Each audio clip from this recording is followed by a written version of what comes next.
វីដេអូមួយល្ងាចនៅខេត្តសៀមរាបដែលពោរពេញទៅដោយការចងចាំអនុស្សាវរីយ៍និងការសប្បាយរីករាយជាច្រើនបងប្អូននៅទីនេះគឺមានមនុស្សច្រើនហើយបងប្អូនកំពុងតែឃើញនេះគឺជាផ្ទាំងគំនូរដ៏ធំមួយនៅក្នុងខេត្តសៀមរាបដែលពោរពេញទៅដោយការចងចាំនិងភាពជឿចាប់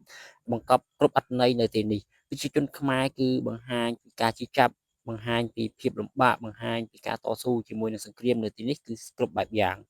នៅទីនេះគឺបងប្អូនបានឃើញហើយនេះគឺជាស្នាដៃនៃការសកម្មភាពផ្សេងៗនៃការបង្កើតនឹងគំនូរនេះឡើងបន្ទាប់ពីខ្ញុំបានដើរមើលនៅផ្ទាំងគំនូរនៃភាពជឿចាប់នេះហើយខ្ញុំក៏បានទៅរកអីហូបចឹងនៅទីនេះគឺប្រជាជនយើងគឺរកស៊ីគឺលក់ដូរធម្មតាទេគឺគាត់មិនមានទៅណាទេហើយភ្ញៀវជាតិនិងអន្តរជាតិហ្នឹងក៏មកលេងជាធម្មតាដែរបងប្អូនណាគឺមិនសូវជាស្ងាត់អីទេចឹងហើយនេះគឺដំបូងគឺការ៉េបងប្អូនអាចយើងដាក់ការ៉េមួយដើមសិនដើម្បីបន្តដំណើរទៅមុខទៀតចឹងណាចឹងបន្ទាប់ពីយើងដាក់ការ៉េមអីហើយគឺយើងទៅរកអីហូបដល់ពេលល្ងាចបងប្អូនអញ្ចឹងគឺការហូបនេះគឺយើងរកកន្លែងហូបទៅតាមផ្លូវទេបងប្អូនណាគឺតូបតាមផ្លូវអញ្ចឹងណាមានមាន់មានរបស់ហូបផ្សេងៗអញ្ចឹងទៅបងប្អូនបាទអញ្ចឹងគឺកន្លែងនេះរបស់ហូបនេះបើយើងដាក់ចាក់តិចកាន់តែស្រូវបន្ថែមទៀតអញ្ចឹងណាបងប្អូនបាទ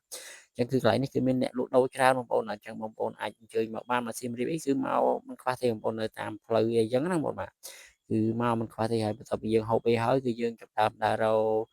មើលនេះមើលនោះមើលនៅក្នុងផ្សារអញ្ចឹងណាបងប្អូនក៏ត្រូវកៅអៅមួយអញ្ចឹងណាចឹងដូចនេះគឺមិត្តភក្តិរបស់ខ្ញុំគាត់កំពុងតែដើររកមើលខោអាវអញ្ចឹងណាដោយសារតែគាត់មកពីផ្ទះគឺអត់បានយកខោអាវមកទេហើយនៅនេះគឺភ្ញៀវមិនសូវជាឆ្ងាត់បានទេបងប្អូនណាគឺពេលល្ងាចនេះគឺគាត់ថាវារៀងខ្សត់ជាងពីមុនបើសិនជាយើងធៀបពីពីមុនណានេះបើសិនតាមអ្វីដែលខ្ញុំសួរអ្នកលក់ឯណាហើយមកដល់នេះគឺមកដល់កន្លែងអ្នកលក់នំបងប្អូនក៏ស្រីស្អាតពីរនាក់បងប្អូននេះអង្គុយលក់ដែរបងប្អូនអើយបាទកំសត់ដល់ហើយបងសិនបងប្អូនណាមកឃើញនេះជួយទិញគាត់ផងបងប្អូនណាបាទខ្ញុំអត់សូវស្គាល់កន្លែងទេបងប្អូនអត់ដឹងថាឈ្មោះអីទេប៉ុន្តែឃើញពួកគាត់លក់នៅនឹងអញ្ចឹងណាចឹងគឺអរគុណច្រើនបងប្អូនសម្រាប់វីដេអូ